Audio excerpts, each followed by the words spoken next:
നമസ്കാരം. നമ്മൾ കുറച്ച് ദിവസങ്ങളായിട്ട് ചർച്ച ചെയ്തെന്ന് പെട്ടെന്ന് ഒരു വേറെ വിഷയത്തിലേക്ക് പോകണം. വേറൊന്നുമില്ല, നമ്മുടെ മന്ത്രിയും മുൻ മന്ത്രിയും MLA-യും അഭിഭാഷകനൊക്കെ ആയിരുന്ന ഒരു കക്ഷിയെ കുറിച്ചാണ് നമ്മൾ ചർച്ച ചെയ്യുന്നത്. ജട്ടി വെട്ടി പെട്ടു എന്താണ് കേസ്? നമ്മുടെ കോടതിയിൽ ഒരു കേസ് 30 വർഷമൊക്കെ നീണ്ടു. 30 വർഷക്കാലത്തോളം ഒരു കേസ് നീണ്ടുനിൽക്കുന്നതിലെ ചോദ്യത്തിൽ പ്രസക്തിയില്ല. രാവിലെ കേസ് ഇപ്പം എത്രയോ പ്രാവശ്യം മാറ്റി വെച്ചു വർഷങ്ങളോളം പോയി. അതുപോലെ അപ്പം ഞാൻ ചോദിക്കുന്നത്, ഈ കോടതിയും ചില വ്യക്തികളുടെ മുന്നിൽ നട്ടൽ വിളക്കുന്നുണ്ടോ? എന്റെ സംശയമുണ്ടോ? കോടതി ശിക്ഷിച്ചു. അതിന് ശക്തമായിട്ടുള്ള ഹൈക്കോടതിയുടെ ഭാഗത്ത്, സുപ്രീം കോടതിയുടെ ഭാഗത്ത് നിന്ന് ശക്തമായിട്ടുള്ള നിർദ്ദേശം ഉണ്ടായിരുന്നു. ഇനി വെച്ച് താമസിപ്പിക്കരുത്, ഉള്ളതൊക്കെ വെച്ചിട്ട് പെറുക്കിയിട്ട് എന്താന്ന് വെച്ചാൽ തീരുമാനം ഉണ്ടായിക്കൊള്ളുന്നത് അല്ലേ? അപ്പൊ ഞാൻ ചോദിക്കുന്നത്, അത് ഒരു വിഷയം നമ്മൾ ഇത്രയും നാളും ബലത്തോളമായിട്ട് ഈ കേസ് നടക്കുന്നു എന്നാണ് പറഞ്ഞത്. പിന്നെ കോടതിയുടെ കസ്റ്റഡിയിൽ കിടക്കുന്ന ഒരു തൊണ്ടി മുതൽ നമുക്കിങ്ങനെ എടുത്തിട്ട് സാറിപ്പോൾ ഒരു അഡ്വക്കേറ്റാണ്, സാറിനെ പോലെ ഒരാൾക്ക് ഇങ്ങനെ വാങ്ങിച്ചിട്ട് അതിനകത്ത് ഒരു ആൾട്രേഷൻ വരുത്തിയിട്ട് വീണ്ടും അവിടെ തന്നെ കൊണ്ട് വെക്കാൻ പറ്റുമോ? ഇപ്പോൾ നമ്മൾ കഴിഞ്ഞ നടൻ്റെ കേസിനകത്തൊക്കെ ചില ആരോപണങ്ങൾ വന്നിരുന്നു, മെമ്മറി കാർഡിന്റെ വിഷയത്തിൽ ഹാഷ് വാല്യൂ മാറി എന്നൊക്കെ പറഞ്ഞിട്ട് അല്ലേ? അപ്പൊ അതുപോലെ നമുക്ക് ഇതൊക്കെ യഥേഷ്ടം കോടതിയിൽ നടക്കാവുന്നതാണോ? അല്ല, നടക്കാവുന്നതാണ്, ഞാൻ നടക്കത്തില്ല. പക്ഷെ ചില സന്ദർഭങ്ങളിലെങ്കിലും ആരെങ്കിലും നിയമം വയലേറ്റ് ചെയ്തെന്ന് വരാം.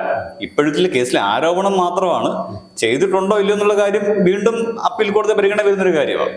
അപ്പൊ സാധാരണഗതിയിൽ ചെയ്യാൻ പാടില്ല. ഞാൻ എപ്പോഴും പറയാറുണ്ട്, അഡ്വക്കേറ്റുമാരും പോലീസുകാരും സമൂഹത്തിന് മാതൃകയാകണം. കാരണം ഇവരെ കണ്ടാണ്, റോൾ മോഡലായിട്ട് കണ്ടു വേണം പൊതുജനങ്ങൾ പ്രവർത്തിക്കാൻ. അതുകൊണ്ട് അങ്ങനെ ചെയ്യണമെന്നാണ് എന്ന് പറഞ്ഞ് പ്രതികുറ്റം ചെയ്യുന്നത് ഞാൻ പറയുകയല്ല. അപ്പൊ അങ്ങനെ ആവേണ്ടതാണ്. പക്ഷേ ഈ വേലി തന്നെ വിളവ് തന്നാലോ? അപ്പം അത് സമൂഹത്തിന് കൊടുക്കുന്ന ഒരു മെസ്സേജ് എന്താണ്? അതാണ്. അപ്പൊ അതുകൊണ്ട് കൂടുതൽ ജാഗരൂകരാകേണ്ടതാണ്, മാതൃകാപരമായി പ്രവർത്തിക്കേണ്ടതാണ്. ആരോപണ കുറ്റം ചെയ്തിട്ടുണ്ടെങ്കിൽ അത് തീർച്ചയായും അപലപനീയമാണെന്ന് പറയേണ്ടി വരും. ഇതിന്റെ ഈ കേസിന്റെ നാൾ വഴികളെ കുറിച്ചൊന്ന് പറയാം. ഈ കേസിന് ഈ 30 വർഷം വൈകി എന്നൊക്കെ താങ്കൾ പറഞ്ഞല്ലോ. ഇതിന് ചില കാരണങ്ങളുണ്ട്. മനഃപൂർവ്വം കോടതി വൈകിച്ചതൊന്നുമല്ല. ഇത് 1990 വേറൊരു കേസുമായി ബന്ധപ്പെട്ടാണ് ഈ കേസ് ഉണ്ടായത്. കേസിലെ ആരോപണം തന്നെ ഈ കേസിന്റെ തെളിവെടുപ്പിൽ മാനിപ്പുലേഷൻ ഉണ്ടാക്കി എന്നുള്ളതാണ് കേസ്. അപ്പൊ തുടക്കം എന്ന് വെച്ചാൽ 1990 ഒരു ഓസ്ട്രേലിയൻ പൗരൻ ഇന്ത്യയിലെത്തും. അദ്ദേഹം മയക്കുമരുന്ന്, ചരസെന്ന് കേട്ടുണ്ടോ? ഈ ചരസെന്ന് പറഞ്ഞ മയക്കുമരുന്ന് അദ്ദേഹത്തിന്റെ ഡ്രോയറിൽ, അണ്ടർവെയറിനുള്ളിൽ ഒളിപ്പിച്ച് കടത്തി എന്നാണ് കേസ്. അത് 2 പാക്കറ്റിനകത്തായിരുന്നു. ഒരു പാക്കറ്റ് 45 ഗ്രാം, വേറെ ഒരെണ്ണം ഒരു 6.6 ഗ്രാം, അങ്ങനെ 2 പാക്കറ്റിൽ ഒളിച്ചു കിടത്തി എന്നാണ് കേസ്. അദ്ദേഹത്തെ അറസ്റ്റ് ചെയ്തിട്ട് അദ്ദേഹത്തെ കോടതിയിൽ ഹാജരാക്കി. കോടതി കേസ് നടന്നു. കേസ് നടന്ന സമയത്ത് ഈ പ്രതിയെ കോടതി ശിക്ഷിച്ചു. ഈ ഓസ്ട്രേലിയൻ പൗരനെ 10 വർഷത്തേക്ക് തിരുവനന്തപുരം കോടതി ശിക്ഷിച്ചു. അത് കഴിഞ്ഞ് കേസ് അപ്പീൽ ഹൈക്കോടതി. അപ്പൊ കീഴ്ക്കോടതിയിൽ ഉന്നയിച്ച ഒരു വാദം ഹൈക്കോടതിയിലും പ്രതിഭാഗം ഉന്നയിച്ചെന്നതല്ല, ഇമ്പോസിബിൾ ഓഫ് പെർഫോമൻസ് എന്ന് പറയും. And impossible thing does not create any legal obligation, impossible just ഇങ്ങനെ കുറെ നിയമത്തിന്റെ പോയിന്റുകളുണ്ട്. അപ്പം ഒരിക്കലും സംഭവയോഗ്യമല്ലാത്ത ഒരു കാര്യം നടന്നു എന്ന് പറഞ്ഞാൽ അത് വിശ്വസിക്കാൻ പറ്റില്ല. കോടതി സാമാന്യ ബുദ്ധി അനുസരിച്ച് അത് അംഗീകരിക്കത്തില്ല. അതുകൊണ്ട് തന്നെ പ്രതിയെ വെറുതെ വിടാം. ഇവർ പറഞ്ഞ ആ വാദം എന്താണെന്ന് വെച്ചാൽ, ഈ പറഞ്ഞ ഡ്രോയറിനകത്ത് കടത്തുന്നാണല്ലോ കേസ്. ഈ ഡ്രോയർ ഈ വ്യക്തിക്ക് ഫിറ്റാകത്തേ ഇല്ല, സംശയമുണ്ട്, പരിശോധിക്കാമെന്ന് പറഞ്ഞു. അങ്ങനെ ഹൈക്കോടതി ഒരു ഫിസിക്കൽ ടെസ്റ്റിന് നിർദ്ദേശിച്ചു. പരിശോധിച്ചപ്പം ഇത് ഫിറ്റാകുന്നില്ല. അതുകൊണ്ട് തന്നെ ഈ പ്രതിയെ അക്വിറ്റ് ചെയ്തു. അതായത് ഓസ്ട്രേലിയൻ പൗരനെ വെറുതെ. ഒരു ഘട്ടം അവിടെ കഴിഞ്ഞ് പിന്നീട് ഈ കേസിലെ ആരോപണം എന്ന് പറഞ്ഞാൽ, ഈ ഓസ്ട്രേലിയൻ തിരിച്ച് തൻ്റെ നാട്ടിൽ പോയി. അദ്ദേഹത്തിൻ്റെ കയ്യിലിരിപ്പുണ്ടോ അതോ വിധിവശാലോ അദ്ദേഹം വേറൊരു കേസ് പ്രതിയായി. അതൊരു കൊലക്കേസായിരുന്നു. അപ്പം അദ്ദേഹം ഓസ്ട്രേലിയയിലെ മെൽബൺ ജയിലിൽ കഴിഞ്ഞ കാലത്ത് കൂടെ ഉണ്ടായിരുന്ന ഒരു തടവുകാരനോട് ഒരു വെളിപ്പെടുത്തൽ. ഇതൊക്കെ എന്ത് തന്നെ നാടിനപ്പുറവും നീന്തി കിടന്നവനാണ് ഈ KK ജോസഫ് എന്ന് പറഞ്ഞു. അതിലെന്താണ് ആരോപണം? ഒന്നുമല്ല, ഇതൊക്കെ ഞാൻ ഇങ്ങനെയൊക്കെ ചെയ്തിട്ടുണ്ട് എന്ന് അദ്ദേഹം പറഞ്ഞു എന്ന് കേസിൽ ആരോപിക്കും. അപ്പം ഇത് മനഃപൂർവ്വം ഇതിന്റെ ഈ ഡ്രോയറിന്റെ വലിപ്പം കുറച്ചു, അങ്ങനെയാണ് രക്ഷപ്പെട്ടെന്ന് പറഞ്ഞെന്നാണ് കേസ്. ഈ ജയിലിലുണ്ടായിരുന്ന കൂടെയുള്ള അന്തേവാസി എന്ന് വെച്ചാൽ ഇത് Australian national bureau of investigation ഇത് റിപ്പോർട്ട് ചെയ്തു. നമ്മുടെ ഇവിടുത്തെ CBI പോലെയാണ് അവിടുത്തെ ഓസ്ട്രേലിയൻ നാഷണൽ. ആള് പ്രതിയായിരുന്നെങ്കിലും പുള്ളിയുടെ വിശ്വസ്തനായിരുന്നു. എന്നാൽ പുള്ളി ഇതൊന്നും ചെയ്തെന്ന് ഞാൻ പറയില്ല. അങ്ങനെയാണ് കേസിന്റെ നാൾ വഴി വരുന്നത്. ഇതൊന്നും നമ്മൾ ഇതിനകത്ത് ഒരു കാര്യമുള്ള ഗോസ്പൽ ട്രൂത്തായിട്ട് ഇതൊന്നും എടുക്കാൻ പാടില്ല. അങ്ങനെയാണ് ആരോപണം. അത് കഴിഞ്ഞ് പോലീസിന്റെ കേസ് എന്താണെന്ന് വെച്ചാൽ ഈ Australian national bureau of investigation ഇത് റിപ്പോർട്ട് ചെയ്തത് അവരത് ഇന്റർപോളിന് റിപ്പോർട്ട് ചെയ്തു. ഇന്റർപോൾ ഇന്ത്യയിലുള്ള CBIക്ക് റിപ്പോർട്ട് ചെയ്തു. CBI അത് പോലീസ് നിർദ്ദേശിച്ചു. പോലീസ് കേസെടുത്തു. പണി വരുന്ന വഴിയേ. ഓക്കെ, അതൊക്കെ ഇന്റർനാഷണൽ റാമിഫിക്കേഷൻ ഉള്ള ഒരു കേസാണ്. പോലീസ് കേസെടുത്തു. കേസെടുത്തിട്ട് ഇതിൽ പല വകുപ്പുകളും. ഒന്ന് 420 ചീറ്റിംഗ്. രണ്ടാമത്തെ ഒരു വകുപ്പാണുള്ളത് 409 ക്രിമിനൽ ബ്രീച്ച് ഓഫ് ട്രസ്റ്റ്. മൂന്നാമത്തെ ഒരു വകുപ്പുള്ളത് 193 ഓഫ് ഇന്ത്യൻ പീനൽ കോഡ്. അതായത് കോടതിയിൽ വ്യാജമായ തെളിവുകൾ കൊടുക്കുന്നതിന് 193. അത് വളരെ പ്രധാനപ്പെട്ട കോടതി വ്യാജമായ കോടതിയെ തെറ്റിദ്ധരിപ്പിക്കുന്ന രീതിയിൽ വ്യാജമായ തെളിവുണ്ടാക്കുന്ന ഒരു വകുപ്പാണ്. ഒരു അസാധാരണമായ ഒരു പ്രത്യേക കാര്യമുള്ള വകുപ്പാണ്. അല്ല, അതിനൊരു ചെറിയ ബ്രേക്ക് ചോദിച്ചോട്ടെ. ഇപ്പൊ നമ്മുടെ ഈ നടന്റെ കേസിനകത്തും ഇതുപോലെ കോടതിയെ തെറ്റിദ്ധരിപ്പിക്കുന്ന രീതിയിൽ ഒരുപാട് തെളിവുകൾ കൊടുത്തില്ലേ? അല്ല, അങ്ങനെ ചെയ്തെന്ന ആരോപണം ഉണ്ടെങ്കിൽ കോടതി അംഗീകരിച്ചിട്ടില്ല. അല്ല, അത് ആ തെറ്റിദ്ധരിപ്പിക്കാനുള്ള ശ്രമം നടത്തിയതിന് പേരിൽ കോടതിക്ക് നടപടിയെടുക്കാൻ പറ്റില്ലേ? അവർ ചെയ്തതെങ്കിൽ. പക്ഷെ അങ്ങനെ ഒരു എവിഡൻസ് മാനിപ്പുലേഷൻ ഉണ്ടായിട്ടില്ലെന്നാണ് കോടതി വേണ്ടി. ഉണ്ടായിരുന്നെങ്കിൽ ഈ വകുപ്പ് വന്നേനെ, ഈ 193 വന്നേനെ. പക്ഷെ അങ്ങനെ തെളിവുകൾ പൊളിഞ്ഞു എന്ന് മാത്രമേ ഉള്ളൂ, അല്ലാതെ മാനിപ്പുലേഷൻ നടത്തിയായിട്ട് കോടതി കണ്ടെത്തിയിട്ടില്ല. പക്ഷെ ഈ കേസിനകത്ത് അങ്ങനെ മാനിപ്പുലേഷൻ നടത്തി എന്നാണ് കേസിലെ ആരോപണം. അപ്പോഴും ആരോപണമാണ്. ഞാൻ ഈ 30 വർഷം വൈകുന്നു പറഞ്ഞുകൊണ്ട് പറയുക, അങ്ങനെ ആരോപണം. ഇത് കൂടാതെ തെളിവ് നശിപ്പിച്ചതിന് 201 ഓഫ് ഇന്ത്യൻ പീനൽ കോഡ്, അതിന് കേസ്. പിന്നെ അവിടെ ഉണ്ടായിരുന്ന കോടതിയിലുണ്ടായിരുന്ന ഒരു ജീവനക്കാരനും ഈ മുൻമന്ത്രിയായ പ്രതിയും കൂടെ ചേർന്നാ ചെയ്യുന്നത്. അപ്പൊ അതിന് സെക്ഷൻ 34. അതിനൊക്കെ സാധ്യതയുണ്ടല്ലോ കോടതിയിൽ. സാധ്യത ഉണ്ടെന്നല്ല, അങ്ങനെ ആരോപണം. സാധ്യതകൾ എന്താ ഇല്ലാത്തത്? നമ്മൾ ഒരു കാര്യം മനസ്സിലാക്കണം. നമ്മൾ ആരും റോബോട്ടുകളല്ല. നമുക്കെല്ലാം ഫ്രീ വില്ല് നൽകണം. ഇപ്പൊ നിങ്ങൾക്ക് എന്നെ ആക്രമിക്കാം, എനിക്ക് നിങ്ങളെ ആക്രമിക്കാം. സാധ്യതയില്ലേ? തീർച്ചയായിട്ടും. അപ്പൊ അത് സാധ്യത. പക്ഷെ നമുക്ക് സ്വാതന്ത്ര്യം, ലിബർട്ടി എന്ന് പറഞ്ഞതിന്റെ അർത്ഥം എന്താ? ഫ്രീഡം എന്ന് പറഞ്ഞതിന്റെ അർത്ഥം ഇതിനൊക്കെ നമുക്ക് സ്വാതന്ത്ര്യം ഉണ്ടെങ്കിലും നമ്മൾ സ്വയം നിയന്ത്രിക്കുന്നു. അവർ നടക്കൂന്ന് വെച്ചാൽ പലതും നടക്കും. അത് പറഞ്ഞിട്ട് കാര്യമില്ല. പക്ഷെ അവിടെ സ്വയം നിയന്ത്രണം ആവശ്യമാണ്. അല്ലാതെ ഇന്ത്യയിലുള്ള എല്ലാ പൗരന്മാരും ഇവിടെ ജയിലിലിട്ടിട്ട് ഗവൺമെന്റ് കാര്യം നടത്താൻ പറ്റും? നമുക്ക് സ്വാതന്ത്ര്യം കൊടുക്കുന്നു. സ്വാതന്ത്ര്യം നമ്മുടെ അവകാശം. മനുഷ്യൻ നമ്മൾ നിയമം ലംഘിച്ചാൽ മാത്രമേ നടപടി ഉണ്ടാകൂ. അതുകൊണ്ട് പലപ്പോഴും അങ്ങനെ സ്വാതന്ത്ര്യം ദുരുപയോഗം ചെയ്യുന്ന അനുഭവം ഉണ്ടായെന്ന് വരാം. എനിവേ, അങ്ങനെ ഇത്രയും വകുപ്പുകൾ ചേർത്താണ് കേസുണ്ടായത്. ഇത് കോടതി പോലീസ് കേസ് കൊടുത്തു. തിരുവനന്തപുരത്താണ് കേസ് വന്നത്. ഈ കേസിനെതിരെ, അതായത് പോലീസ് കൊടുത്ത തെളിവ് നശിപ്പിച്ചു അല്ലെങ്കിൽ ആൾട്രേഷൻ വരുത്തി എന്ന കേസിനെതിരെ ഈ മുൻ മന്ത്രി കോടതി ജീവനക്കാരനും ഹൈക്കോടതിയെ സമീപിക്കുന്നു. എന്നിട്ട് ഒരു ആരോപണം, ഒരു ആർഗ്യുമെന്റ്, ആരോപണമല്ല ആർഗ്യുമെന്റ് ഉന്നയിച്ചു. എന്താന്ന് വെച്ചാൽ ഈ കേസിൽ കുറ്റപത്രം കൊടുത്തിരിക്കുന്നത് പോലീസാണ്. പോലീസിന് ഈ കേസിൽ കുറ്റപത്രം കൊടുക്കാനുള്ള അധികാരമില്ല. 195(1)B CRPC അനുസരിച്ച് അതാ ഞാൻ പറഞ്ഞ 193 IPC വളരെ പ്രധാനപ്പെട്ടാന്ന് പറഞ്ഞു. കോടതി വ്യാജ തെളിവ് ഉണ്ടാക്കിയെന്നാണ് കേസെങ്കിൽ അത് കോടതിക്ക് ബോധ്യപ്പെടണം. അങ്ങനെയാണ് പരാതി കോടതി വേണം കൊടുക്കാൻ. ഇല്ലെങ്കിൽ കോടതിയുടെ ഒരു ഉദ്യോഗസ്ഥനെ അധികാരപ്പെടുത്തണം. അല്ലെങ്കിൽ ആ കോടതിക്ക് കീഴിലുള്ള മേൽക്കോടതി നിർദ്ദേശം അനുസരിച്ച് കീഴ്ക്കോടതിക്ക് വേണേൽ കൊടുക്കാം. ഇങ്ങനെയുള്ള സാഹചര്യങ്ങൾ മാത്രമേ കൊടുക്കാൻ പറ്റുള്ളൂ എന്ന് സെക്ഷൻ 193(1)B CRPC വ്യക്തമായി പറഞ്ഞിരിക്കെ പോലീസ് കുറ്റപത്രം കൊടുത്തത് നിയമപരമായി നിലനിൽക്കില്ല. ഇതായിരുന്നു മെയിൻ ആർഗ്യുമെന്റ്. വേറെ ഒത്തിരി ആർഗ്യുമെന്റ് ഉണ്ട്. അപ്പൊ ഈ വാദം ഹൈക്കോടതി അംഗീകരിച്ചു. അംഗീകരിച്ചത് മാത്രമല്ല, ഈ പറഞ്ഞ മന്ത്രിയെയും കോടതി ജീവനക്കാരനെയും കോടതി വെറുതെ വിട്ടെന്ന് പറഞ്ഞാല് ക്വാഷ് ചെയ്തെന്നാണ് ശരിയായ കേസ് പ്രൊസീഡിങ്സിനെ ക്വാഷ് ചെയ്തു. പക്ഷേ ഹൈക്കോടതി ആ കേസിൽ ചില നിരീക്ഷണങ്ങൾ നടത്തി. ഒരു ടെക്നിക്കൽ റീസൺ കൊണ്ട് പ്രതികളെതിരെ പ്രൊസീഡിങ്സ് ക്വാഷ് ചെയ്തെന്ന് പറഞ്ഞാലും ഇത് വളരെ ഗ്രേവ് നേച്ചറുള്ള ഒരു കേസാണ്. ഇത് സീരിയസ് ആയിട്ട് കാണേണ്ടതാണ്. അതുകൊണ്ട് കോടതി ഈ കേസിൽ വേണ്ടപ്പെട്ട അന്വേഷണം നടത്തി ഉചിതമായ നടപടികൾ എടുക്കണം എന്ന് ഹൈക്കോടതി നിർദ്ദേശിച്ചു. അങ്ങനെ നിർദ്ദേശം കൊടുത്തതിന്റെ അടിസ്ഥാനത്തിൽ രണ്ടാമത്തെ കേസ് വന്നു. ആ കേസാണ് ഇപ്പോൾ കൺവിഷനിൽ കലാശിച്ചത്. ഇപ്പൊ ഈ ശബരിമല കേസും ഒക്കെ ഹൈക്കോടതി തന്നെ പവർ ഭയങ്കര ഇതാണ്. അവിടെ ശരിക്കും വേണ്ട രീതി ഇടപെട്ടില്ലെങ്കിൽ പല വിഷയങ്ങളിലും അല്ലേ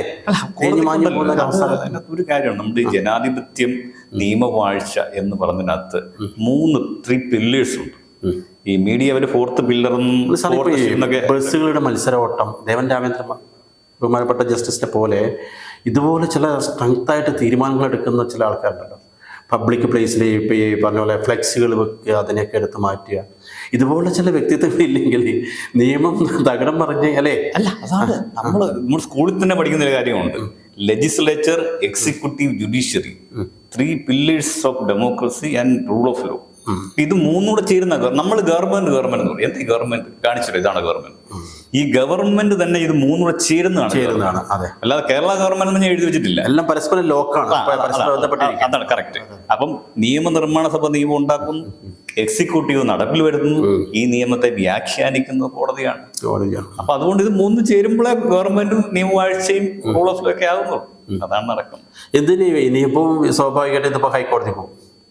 ഹൈക്കോടതി ഇത് 3 വർഷത്തേക്ക് ഹൈക്കോടതിയല്ലേ ഈ നിരീക്ഷണം നടത്തിയിട്ട് ഹൈക്കോടതി നിരീക്ഷണം നടത്തിയെങ്കിലും കേസ് ക്വാഷ് ചെയ്യാനുള്ള അധികാരം ഹൈക്കോടതിക്ക് മാത്രമേ ഉള്ളൂ. 482 CRPC.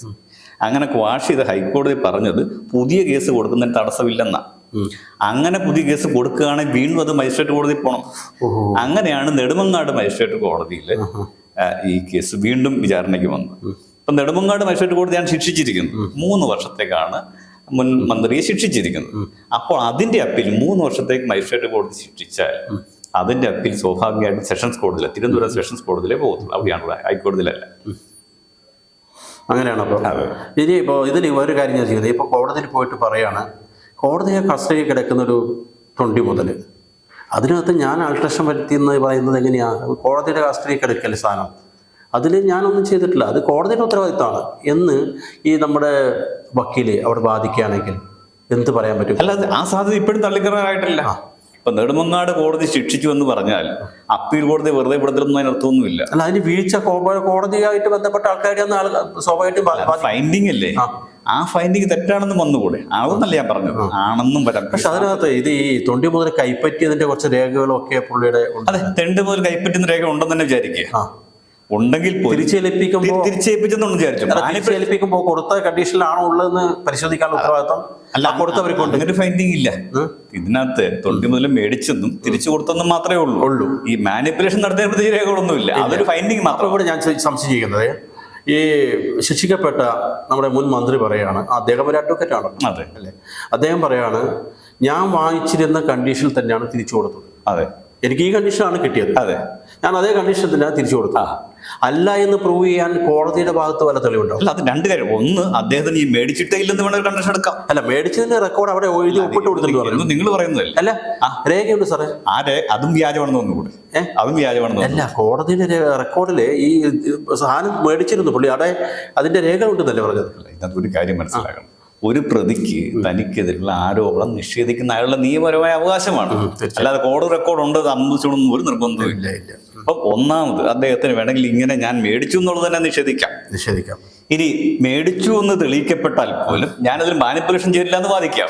അപ്പം പല ഗ്രൗണ്ടുകളുണ്ട്. അല്ലാതെ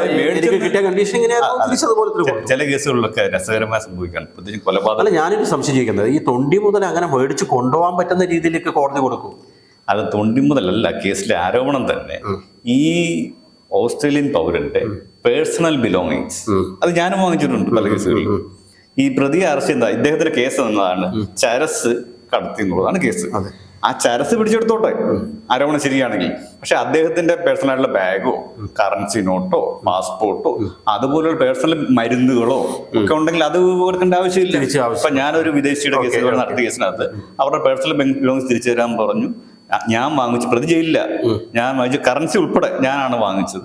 പിന്നെ അത് ഞാൻ പ്രതി ജയിൽ കൊണ്ടുപോകും. അതൊന്നും 20 മുതൽ പെടുന്നല്ലോ. പക്ഷെ ഇത് 20 മുതൽ ഇത് സൂക്ഷിച്ചു വെച്ച ഒരു ഇത് നല്ല രീതിയിൽ ഇതിന് പ്രാധാന്യം ഉണ്ടല്ലോ. അല്ല, അതിന്റെ വിചാരണ ഞാൻ ഇവിടെ വിചാരണ നടത്തുകയല്ല. ആ സാധ്യതയുള്ള കോടതിയെ പരിശോധിക്കേണ്ടത്. സാധാരണഗതിയിൽ കേസിലെ 20 മുതൽ കൊടുക്കാൻ പാടില്ല. പേഴ്സണൽ ബിലോങ്ങിങ്സ് കൊടുക്കാം.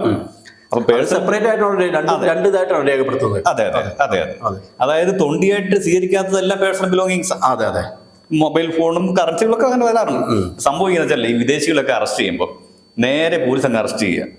അറസ്റ്റ് ചെയ്യുമ്പോൾ ഇവർക്ക് വീട്ടുകാരോ ബന്ധുക്കളോ ആരും വരാനില്ല. സാധാരണ ഒരു പ്രതിയെ അറസ്റ്റ് ചെയ്യുമ്പോൾ എന്താ സംഭവിച്ചാല് ബന്ധുക്കളൊക്കെ പോലീസ് സ്റ്റേഷനിൽ ചെല്ലും. അപ്പൊ പോലീസ് തന്നെ കേസിന് ആവശ്യമില്ലാത്ത പേഴ്സണൽ ബിലോങ്ങിങ്സ് ഒക്കെ ഈ കൊണ്ടുപോയിക്കൊള്ളാനായിട്ട് പ്രതിയുടെ ബന്ധുക്കളെ അനുവദിക്കും. കോടതി ശിക്ഷിക്കപ്പെടുന്ന പ്രതികളെ പോലും അവരുടെ ആവശ്യമില്ലാത്ത സാധനങ്ങളൊക്കെ ബന്ധുക്കളെ കൊടുക്കുന്നത് ഞാൻ ഇത്ര വശം കണ്ടിട്ടുണ്ട്. അപ്പൊ അതൊക്കെ സ്വാഭാവികമായിട്ടും നടക്കുന്ന കാര്യം. പക്ഷെ ഈ വിദേശികളെ സംബന്ധിച്ച് അങ്ങനെ ആരുമില്ല. അപ്പൊ അവരുടെ പേഴ്സണൽ ബിലോങ്ങിങ്സ്, അതായത് കേസുമായിട്ട് ബന്ധപ്പെടാത്ത വസ്തുക്കൾ ഉൾപ്പെടെ പോലീസ് അങ്ങ് ഒന്നിയിൽ പോലീസിന്റെ കൈവശം വെക്കും, അല്ലെങ്കിൽ കോടതിയിൽ ഹാജരാക്കും. സ്വാഭാവികമായിട്ടും ജയിലിൽ പോയി കഴിഞ്ഞാൽ അവിടെ മരുന്നുകളും ബന്ധപ്പെട്ട സാധനങ്ങളും കാർഷികളും ഒക്കെ അവർക്ക് ആവശ്യമുള്ളതാണ്. അപ്പം കോടതിയിൽ അപേക്ഷ കൊടുക്കും. ആ അപേക്ഷ കൊടുക്കുന്ന അഡ്വക്കേറ്റിന് മാത്രമേ കൊടുക്കാൻ പറ്റുള്ളൂ. കളക്ട് ചെയ്യുന്ന അഡ്വക്കേറ്റ് ആയിരിക്കും. ഞാൻ ഒരിക്കൽ ഓർക്കുന്നു, കൊച്ചി ഇന്റർനാഷണൽ എയർപോർട്ടിൽ പോയിട്ട് ഞാൻ നേരിട്ട് കളക്ട് ചെയ്ത് ഓർക്കുന്നു. അപ്പൊ അങ്ങനെ കളക്ട് ചെയ്തിട്ട് ഇത് പ്രതിയുടെ കൊണ്ട് കൊടുക്കേണ്ട വക്കീലിന് ചുമതലയാണ്. അതൊക്കെ സ്വാഭാവികമായിട്ട് നടക്കുന്ന കാര്യമാണ്. പക്ഷെ നിങ്ങൾ പറഞ്ഞ പോലെ തൊണ്ടി മുതൽ കൊടുക്കാൻ പാടില്ല, കൊടുക്കേണ്ട ആവശ്യവുമില്ല. അത് കൊടുത്തോ ഇല്ലെന്ന് കേസിൽ കോടതി തീരുമാനിക്കും. അടിക്കടി ഇത്തരം വിവാദങ്ങൾ ഇപ്പൊ ഈ പറഞ്ഞത് മെമ്മറി കാർഡിന്റെ വിഷയം പറഞ്ഞതുപോലെ തന്നെയാണ് ഇതും. മെമ്മറി കാർഡ് പുറത്തങ്ങനെ കൊണ്ടുപോയിട്ട് നമുക്ക് ഒരാൾക്ക് ഉപയോഗിക്കാൻ പറ്റുന്ന സെറ്റപ്പ് അങ്ങനെ കൊടുത്തിട്ടില്ല എന്നാണ് എൻ്റെ അറിവ്, അല്ലേ? അത് കോടതിയിൽ തന്നെ ഉത്തരവാദിത്തപ്പെട്ട ആൾക്കാരുടെ മുമ്പിൽ വെച്ച് കാണിച്ചു കൊടുത്തു എന്നാണ് പറഞ്ഞത്, അല്ലേ? സുപ്രീം കോടതി ഉത്തരവാദി പ്രകാരം അല്ലേ? മെമ്മറി കാർഡ് പരിശോധിക്കാൻ വേണ്ടിയിട്ട് നടനെ പരിശോധിക്കണമെന്ന് ആവശ്യപ്പെട്ടപ്പോൾ അത് വേറെ കോപ്പി എടുത്തിട്ട് പുറത്തു പോകാൻ സാധ്യതയുണ്ട്, അവിടെ പബ്ലിക്കായിട്ട് പ്രദർശിപ്പിക്കാൻ പറ്റില്ല, അതുകൊണ്ട് അത് കാണിച്ചു തരാം എന്ന് പറഞ്ഞ് കോടതിയുടെ ഉത്തരവാദിത്തപ്പെട്ട ആൾക്കാർ അത് കാണിച്ചു കൊടുത്തു എന്നാണ് പറയുന്നത്. അതെ. അപ്പൊ അതും ഒരു തൊണ്ടി മുതലാണ്. അല്ലേ? ആ തൊണ്ടി മുതലല്ല, അത് ഡോക്യുമെന്റ് ആണെന്ന് സുപ്രീം കോടതി ഫൈൻഡിങ്. ഈ തൊണ്ടി മുതലും ഡോക്യുമെന്റ് രണ്ടാണ്. ഓക്കെ. തൊണ്ടി മുതൽ ആരും നഷ്ടം കൊടുക്കാൻ പാടില്ല. പക്ഷെ ഈ തൊണ്ടി മുതലുകൾ പോലും കേസിന്റെ വിസ്താരത്തിന്റെ ഭാഗമായി പരിശോധിക്കണം. ഇപ്പൊ ഞാൻ തന്നെ കേസ് നടത്തുമ്പോൾ ഏതെങ്കിലും തൊണ്ടി മുതലുണ്ട്, അപ്പൊ അത് ഞാൻ എടുത്തു നോക്കും ഈ കേസിന് എന്തെങ്കിലും സാധ്യത ഉള്ളതാണ്. ഞാൻ ചോദിക്കുന്നത്, അവര് കോടതിയിൽ ഇത് സൂക്ഷിക്കുന്ന ഒരു ഉദ്യോഗസ്ഥൻ വിചാരിച്ചാൽ, അപ്പൊ അങ്ങനെയാണെങ്കിൽ നമ്മളിതിപ്പോ പബ്ലിക്കില് വാർത്താ പ്രാധാന്യം കിട്ടിയതുകൊണ്ട് നമ്മൾ അറിഞ്ഞു. അപ്പൊ ഇങ്ങനെ എന്തോരം തൊണ്ടി മുതൽ പുറത്തേക്ക് പോയിട്ട് ഇതുപോലെ മാനിപ്പുലേഷൻ വരുത്തിയിട്ട് തിരിച്ചു വന്നിട്ടുണ്ടാവുമെന്ന് പറയാൻ പറ്റില്ല. അതൊരു വിശ്വാസ്യതയെ ബാധിക്കുന്നില്ല. നമ്മളെ അവസാനം പോലീസ് എന്ത് തമ്പാടിത്തരം കാണിച്ചാൽ നമ്മൾ വിചാരിക്കുന്നത് അന്തിമം ഒരു കോടതി ഉണ്ടല്ലോ, കോടതി എനിക്ക് വിശ്വാസമുണ്ട്, അവിടെ പോയാൽ ഇത് തീരുമാനം ഉണ്ടാവും. പക്ഷെ അവിടെ കുറച്ച് സ്വാധീനമുള്ളവരൊക്കെ ആണെങ്കിൽ ഇതുപോലെ കാണിച്ചാൽ വലിയ ബുദ്ധിമുട്ട്. ഒരു കാര്യം, നമ്മുടെ നിയമം ഉണ്ടല്ലോ, നിയമമല്ല എനിക്ക് പറയാൻ പറ്റുള്ളൂ. നിയമപ്രകാരം all official and judicial acts are presumed to be proper, regular and genuine എന്നാണ്. അപ്പം നിങ്ങൾ പറഞ്ഞ പോലെ വേറെ എത്ര കേസുകൾ സംഭവിച്ച് കാണും, അങ്ങനെ നിയമത്തിൽ ഒരിക്കലും പ്രിസ്യൂം ചെയ്യാൻ പറ്റത്തില്ല. എല്ലാം പ്രോപ്പർ ആണെന്ന് മാത്രമാണ് പ്രിസംപ്ഷൻ. അല്ല എന്നുള്ളത് അങ്ങനെ പറയുന്നവർ അത് വാദിച്ച് തെളിയിക്കേണ്ടി. ഇനി പുതിയ കണ്ടീഷൻസ് എന്തെങ്കിലും വെക്കുമായിരിക്കും, അല്ലെ? ഇത്ര തൊണ്ടി മുതലൊക്കെ കൈകാര്യം ചെയ്യുന്നതിന് വേണ്ടിയിട്ടുള്ള എന്തെങ്കിലും അതിന് ബന്ധപ്പെട്ട നിയമങ്ങൾ ഉണ്ടെങ്കിൽ നിയമങ്ങൾ മാറ്റാം, റൂൾസ് മാറ്റാം, തടസ്സമൊന്നുമില്ല. ഇങ്ങനെ ഒരു അനുഭവങ്ങൾ നിയമത്തിന് പ്രത്യേകത. നിയമം എന്ന് പറയുന്ന ഒരു മാർഗമാണ്. ജസ്റ്റിസ് ആണ് ഗോൾ, നീതിയാണ് നമ്മുടെ ഗോൾ. അപ്പം നിയമത്തിൽ അപര്യാപ്തത ഉണ്ടെന്ന് കണ്ടാൽ ആ നിയമം തന്നെ മാറ്റാം. അതല്ലേ ആശാൻ പറഞ്ഞത്, മാറ്റുവിൻ ചട്ടങ്ങളെ സ്വയം, അല്ലെങ്കിൽ മാറ്റുമതുകളി നിങ്ങളെ. അപ്പൊ ഇനിയിപ്പോ ഒരു ഹൈക്കോടതിയിലേക്കും സുപ്രീം കോടതിയിലേക്കും ഇത് പോകുമ്പോൾ ചിലപ്പോൾ തേഞ്ഞു മാഞ്ഞ് അങ്ങനെ പറയാൻ പറ്റില്ല. അതിനകത്ത് ഞാൻ പറഞ്ഞല്ലോ, ഇപ്പോഴും പ്രതി കുറ്റം ചെയ്തു എന്ന് ഒരു ഫൈനൽ ജഡ്ജ്മെന്റ് ആയിട്ടില്ല. ഇത് ട്രയൽ കോർട്ട് ജഡ്ജ്മെന്റ് മാത്രമാണ്. അപ്പീൽ കോടതിക്ക് വേണമെങ്കിൽ ഈ കേസ് അപ്പീൽ അനുവദിക്കാം, കീഴ്ക്കോടതി ഇത് ശരിവെക്കാം. ആ സാധ്യത തള്ളിക്കളയാൻ പറ്റത്തില്ല. ഒരു നിയമ വിദഗ്ധൻ എന്ന നിലയിൽ പ്രതിക്ക് അപ്പീൽ പോകാൻ പറ്റില്ല എന്ന് എനിക്ക് പറയാൻ പറ്റില്ല. അപ്പീൽ കോടതി എന്ത് വിധിക്കാമെന്ന് എനിക്ക് മുൻകൂട്ടി പറയാൻ പറ്റത്തില്ല. പക്ഷെ അതൊരു അയാളുടെ അവസരമാണ്. യുബി റെമഡി എന്ന് പറയും. നിങ്ങൾക്ക് നിയമപരമായ ഒരു അവകാശം ഉണ്ടെങ്കിൽ അത് അതിന്റെ പരിഹാരം ഉണ്ടായിരിക്കും. അതുകൊണ്ട് അപ്പീൽ പോകുന്ന പ്രതിയുടെ അവകാശമാണ്. അപ്പീൽ കോടതി തീരുമാനിക്കട്ടെ, അതുവരെ വെയിറ്റ് ചെയ്താട്ടെ. അതിനെ ഒരിക്കലും നമ്മൾ അക്ഷമരാകാൻ പാടില്ല. ഇപ്പോൾ ഒരു കാര്യം പൊതുജനത്തിന് എന്താണെന്നറിയോ മൊത്തത്തിൽ ചിന്തിക്കുന്നത്, നമ്മളെ ഇപ്പോൾ സാധാരണക്കാരൊക്കെ ചിന്തിക്കുന്നത്, കുറച്ച് പണവും കുറച്ച് സ്വാധീനവും ഉണ്ടെങ്കിൽ, പണ്ടൊരു ചൊല്ലുണ്ട്, കുറച്ച് പണവും കുറച്ച് സ്വാധീനവും നല്ലൊരു ബുദ്ധിയുള്ളൊരു വക്കീലും ഉണ്ടെങ്കിൽ ഏതവനെ കൊന്നിട്ട് വന്നാലും സിമ്പിളായിട്ട് ഇറങ്ങി പോവാം, അല്ലേ? 1000 രൂപയും വള്ളൂരും ഉണ്ടെങ്കിൽ ആരെയും കൊള്ളാം. അതാണ് അതിന്റെ കറക്റ്റ്, അല്ലേ? എന്നിട്ട് ഒരു പാട്ട് അങ്ങനെ. അത് ഇന്ന് വളരെ നമ്മളുടെ ഈ സമകാലീന സംഭവങ്ങൾ പലതും നോക്കുമ്പോൾ പോലീസ് എടുക്കുന്ന കേസുകൾ അന്യായമായി പിടിച്ചുകൊണ്ട് അറസ്റ്റ് ചെയ്യുക, അകത്തിടുക, എങ്ങനെയാണ് റിമാൻഡ് ചെയ്ത കുറിച്ചുള്ള. അപ്പോൾ നമ്മുടെ സമൂഹത്തിൽ ഇങ്ങനെയൊക്കെ സംഭവിച്ചുകൊണ്ടിരിക്കുന്നത് ഭയങ്കര ഒരു ഭീകരമായിട്ട്. ഇത് ലോകത്തെല്ലായിടത്തും സംഭവിക്കുന്നുണ്ട്. അല്ല, ഞാൻ പറയാം, നമ്മളിതിനെപ്പറ്റി ആശങ്കപ്പെടാം. ആര് വേണമെങ്കിൽ എപ്പോൾ വേണമെങ്കിൽ അകത്ത് പോകാം, നിരപരാധി ശിക്ഷിക്കപ്പെടാം, ഇതുപോലെ കുറ്റവാളികൾ യഥേഷ്ടം പുറത്തേക്ക് ഇറങ്ങിപ്പോവാം എന്നുള്ള സാഹചര്യം ഉണ്ട്. അല്ല, ഞാൻ പറയുന്നത് നിയമവാഴ്ചയുടെയും ജനാധിപത്യത്തിൻ്റെയൊക്കെ ഒരു പ്രതിഭാസമായിട്ടാണ് ഞാനത് കാണുന്നു. നമുക്ക് സ്വാതന്ത്ര്യം ഉണ്ടെന്ന് അതിൻ്റെ അർത്ഥം. അല്ല, ആരോപണം ശരിയാണെങ്കിൽ സാറേ, ഉത്തരവാദിത്തപ്പെട്ടവര് ഇങ്ങനെയൊക്കെ കാണിക്കുമ്പോൾ ഇത് പൊതുജനത്തിന് വിചാരിക്കുമല്ലോ. ഇപ്പൊ ഈ പറയാറില്ലേ, വലിയ കള്ളന്മാർ അവിടെയുണ്ട്, പിന്നെ ഞാനിത് മോഷ്ടിക്കുന്നില്ല, എന്താ കാര്യം, ഇതൊന്നും വില അങ്ങനെ വിചാരിക്കും പോലെ. നമ്മൾ ഈ ഒറ്റപ്പെട്ട സംഭവങ്ങളെ പൊതുവായിട്ടാക്കരുത്. ഇപ്പൊ ഏതെങ്കിലും ഒരു അഡ്വക്കേറ്റ്, ഇപ്പൊ ഈ 2ാം പ്രതി ആയ അഭിഭാഷകൻ അങ്ങനെ ചെയ്തെന്ന് തന്നെ വിചാരിക്കാം, മുൻ മന്ത്രി ചെയ്തെന്ന് തന്നെ വിചാരിക്കാം, ചെയ്തെന്ന് ഞാൻ സമ്മതിക്കില്ല, ആണെന്നൊരു ആർഗ്യുമെന്റ് സമ്മതിച്ചാൽ പോലും എല്ലാ അഭിഭാഷകരും അങ്ങനെയാണെന്ന് പറയാൻ പറ്റും. അല്ല, ഒരു കോടതി ജീവനക്കാരൻ ചെയ്തു, എല്ലാ കോടതി ജീവനക്കാരും അങ്ങനെയാണെന്ന് പറയാം. ഇതിൽ വേറെ കാര്യം എന്ന് വെച്ചാൽ, പിന്നെ ഈ KSRTC ഡിപ്പാർട്ട്മെന്റായിരുന്നല്ലോ അദ്ദേഹം ഭരിച്ചോളൂ. ഈ KSRTC ഭരിച്ച് അങ്ങനെ ഇറങ്ങിപ്പോകുന്ന ഒരു സമയത്തുള്ള അവസ്ഥ വളരെ പരിതാപകരമായിരുന്നു. KSRTC ഉദ്യോഗസ്ഥന്മാർക്ക് ശമ്പളം കൊടുത്തിട്ടില്ല, പിന്നെ കുറേ ബസ്സുകൾ അവിടെ കട്ടപ്പുറത്ത് കിടക്കുന്ന അവിടെ ഇവിടെ മൊത്തത്തിൽ പ്രശ്നത്തിലായിരുന്നു. പിന്നെ ആ സമയത്താണ് നമ്മൾ ഗണേശ് കയറി വന്നിട്ട് പിന്നെ ശമ്പളം കൊടുക്കുന്നൊക്കെ കാര്യം ഉണ്ടായിരുന്നു. അന്ന് തന്നെ ഈ രണ്ടാമത് വന്ന ഗണേശൻ മന്ത്രി പറയേണ്ടേ അത് അതിൻ്റെ ഒരു കുത്തഴിഞ്ഞ ഒരു രീതി പറയണ്ടായി, മനസ്സിലായില്ലേ? അല്ല, അപ്പം ഞാൻ പറയുന്നത് ഈ ജൂനിയർ അഡ്വക്കേറ്റ് ആയിരിക്കുന്ന ഒരു സമയത്ത് കാണിച്ചു കൂട്ടിയത് ഇങ്ങനെയാണെങ്കിൽ, ഈ അധികാരത്തിൽ നമ്മളെ ഭരിച്ചുകൊണ്ടിരുന്ന ഒരു മന്ത്രി ആയിരിക്കുന്ന സമയത്ത് എന്തൊക്കെ നടന്നിട്ടാണെന്നുള്ള അന്വേഷിക്കേണ്ടിയിരിക്കുന്ന അങ്ങനെ പ്രശ്നം ശരിയല്ല. അതിനോട് നമുക്ക് യോജിക്കാൻ പറ്റില്ല. കാരണം അങ്ങനെ ഉണ്ടെങ്കിൽ, അങ്ങനെ ആരോപണം ആർക്കെങ്കിലും ഉണ്ടെങ്കിൽ പരാതി കൊടുക്കാം. ഇപ്പൊ ഈ കേസ് തെളിഞ്ഞെന്നാണല്ലോ പറയുന്നത്, ആയിക്കോട്ടെ, അതുപോലെ പരാതി കൊടുക്കുക.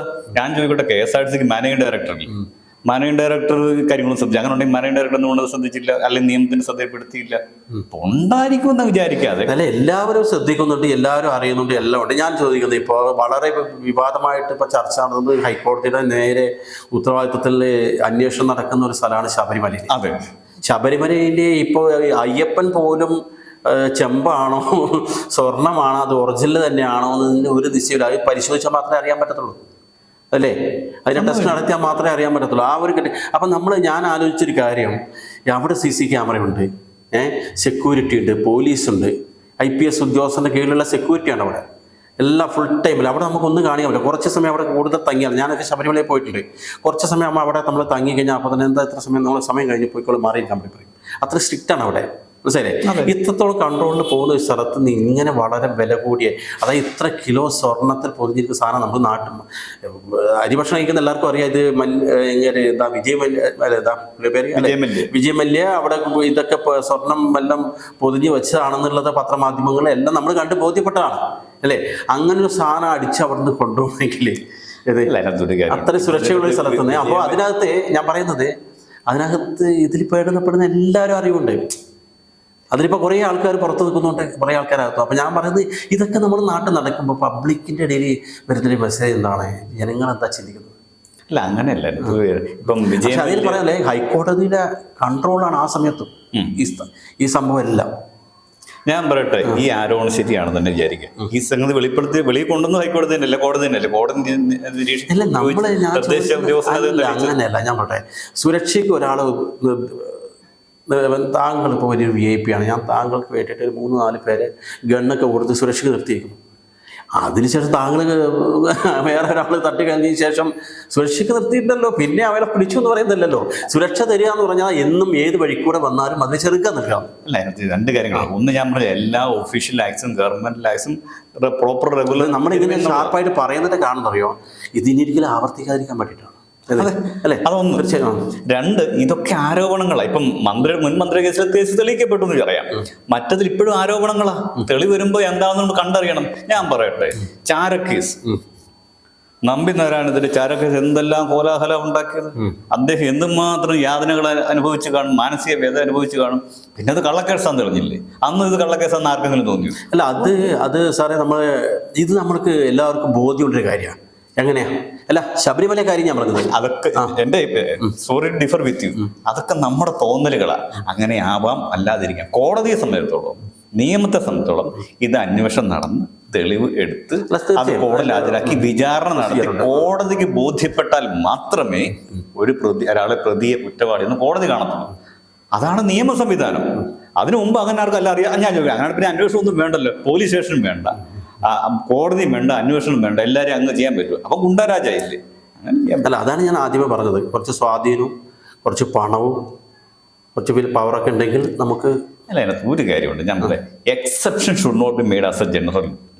ഇപ്പം അതിനകത്ത് ഒരാൾ ചെയ്തെന്ന് പറഞ്ഞുകൊണ്ട് ആരോപണം ശരിയാണെങ്കിൽ പോലും എല്ലാവരും അങ്ങനെയാണെന്ന് ധരിക്കുന്ന ഒരു അർത്ഥമില്ല. ഞാൻ തിരിച്ചു ചോദിക്കട്ടെ, പോലീസുകാരുടെ ആൾക്കാരെ ഉപദ്രവിക്കുന്ന വ്യക്തികളില്ലേ, അഴിമതി നടത്തുന്നവരില്ലേ, ഉണ്ടാവാം എന്ന് പറഞ്ഞ നാളെ തൊട്ട് പോലീസ് സ്റ്റേഷൻ വേണ്ട, പോലീസുകാർ അങ്ങനെ പറയുന്നില്ല.